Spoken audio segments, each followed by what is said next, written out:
Good evening সবাইকে জানাই শুভ সন্ধ্যা। আমি বিকেলের মধ্যে এ বাড়িতে পৌঁছে গেছি। আজ 31st সেলিব্রেশন হবে। আর আমাদের 31st সেলিব্রেশন মানে বুঝতেই পারছো, ঘরোয়া বউ মানে বলতে চাইছি যে কোনো ফিস্ট কিছু নেই এবছরে। আর বছরে অনেক কিছু ছিল, কিন্তু এবছর নেই। প্রতি বছর থাকবে এমনটা আমাদের কপালে নেই। আর যাই হোক, এই যে শীতে সিঁদুর পড়ে গেছে। এখন মেন কথা হচ্ছে 31st হোক 1 জানুয়ারি হোক, আমাদেরকে রান্না বান্না ঝাড় দেওয়া মোছা এগুলো আমাদের ডেলি কাজ, ডেলি প্যাসেঞ্জার, এগুলো কখনো বন্ধ হওয়ার না। তো তাও আমি বলতে হয়, সবার তালে তাল মিলিয়ে বললাম কথাটা। যাই হোক, কালকে আছে 1 জানুয়ারি, কালকে হচ্ছে বাপির জন্মদিন পালন করবে। মেনলি কথা হচ্ছে ঠাকুমারা তো এসব বোঝে না, ঠাকুমা পৌষ মাস হিসেবে করে এবং ডেট করে না, 1 জানুয়ারিটা বেছে নেয়।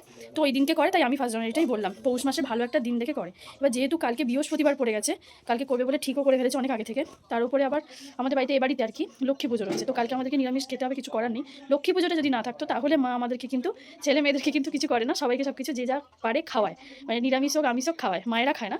কিন্তু যেহেতু কাল লক্ষ্মী পুজো আছে, খেতেই হবে। তাই আগের দিনকে মা বলেছিল আসতে, আজকে চলে এসেছি। তো আজকে রীতিমতো নিজেদের ইচ্ছা মতো একটু টুকটাক খাওয়া দাওয়া হবে। কি জানো, তাও আবার আমার ফেভারিট জিনিস, কষা মাংস আর গরম গরম লুচি। কে খাবে চলে আসো। আর আমার কর্তাবাবু তো লুচি হোক যাই হোক ওকে ভাত দিতেই হবে। তাই ও আমার বোন ওরা সব ভাতে ভক্ত, তাই ভাত খাবে। আমি তো ভাই ভাতে ভক্ত না, যতই বাঙালি হোক না কেন। আমি একবার ভাত পেলেই লেগে বেশি সারাদিন, 2-3 বার ভাত খেতে হবে এরকমটা না। আমার লুচি তো হেভি লাগে, তাই কষা মাংস আর লুচি, তা বাপির জন্মদিন হিসেবে আজকে খাওয়া দাওয়া। তো চলো তাড়াতাড়ি করে আজকে সব বানানো যাক। মা বানাবে, আমি একটু হেল্প করে দেবো, এই গল্প আড্ডা দিয়ে আজকের দিনটা কাটাবো, বছরের শেষ দিনটা। আর আমাদের মানে তো বছরের শেষ শুরু সব একই বললাম তোমাদেরকে, তবুও বলছি আর কিছু। ইনি এখন ভিডিও দেখছেন। তোমাকে লুচি দিলেও ভাত দিতেই হবে? কেন, ভাতে কি আছে? ভাত প্রিয়। প্রিয়? কেন, লুচিটা ভালো লাগে না? লুচি টিফিন। লুচি টিফিন? রাত্রির খাবার না, ডিনার নয়? ভালো, ঠিক আছে। বাপি এই মাঠ থেকে আসলো, এতটা অন্ধকারে দেখো। জাস্ট এসে হাত মুখটা ধুয়ে ড্রেস চেঞ্জ করেই দাঁড়াচ্ছে। আর ঠাকুমার খানেতে ময়দাটা মাখিয়ে নিচ্ছে। ঠাকুমা কি মাখাচ্ছ? আচ্ছা, কালকে তোমার ছেলের জন্মদিন? সেরেছে, আমি তো এখানে ভিডিওতে বললাম কালকে করবে। ছি ছি ছি ছি, একই কথাবার্তা। আমরা নিরামিষই খাবো, কালকেই করবে। দিনটা যখন ঠিক করেছো, আমি তো শনিবার আসবো না এরকম করলে। যাই হোক, আমরা নিরামিষই খাবো, ঠিক আছে?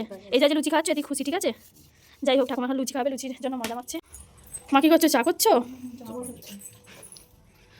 নাও চলো। কালকে হালকা ফুলকা জন্মদিন আছে বাড়িতে, গরিবের বাড়িতে। তো নিরামিষ আমরা সবাই খেতে রাজি হয়েছি, এমন কিছু ব্যাপার নেই। তুমি তো আজ খাইয়ে দিচ্ছ।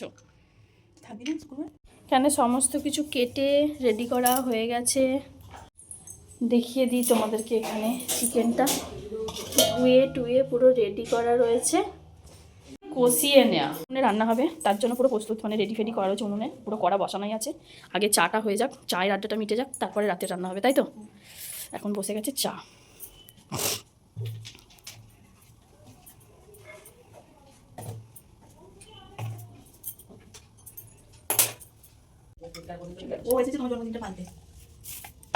কড়া বসে গেছে, লুচি হয়ে গেছে, এবার সবাই মিলে খেয়ে নেবো। এই যে ঝাল ঝাল লাল লাল চিকেন হয়ে গেছে। বড় ভাত খাবে, ভাতও নিয়ে চলে আসা হয়ে গেছে। চলো টাটা, গুড নাইট সবাইকে।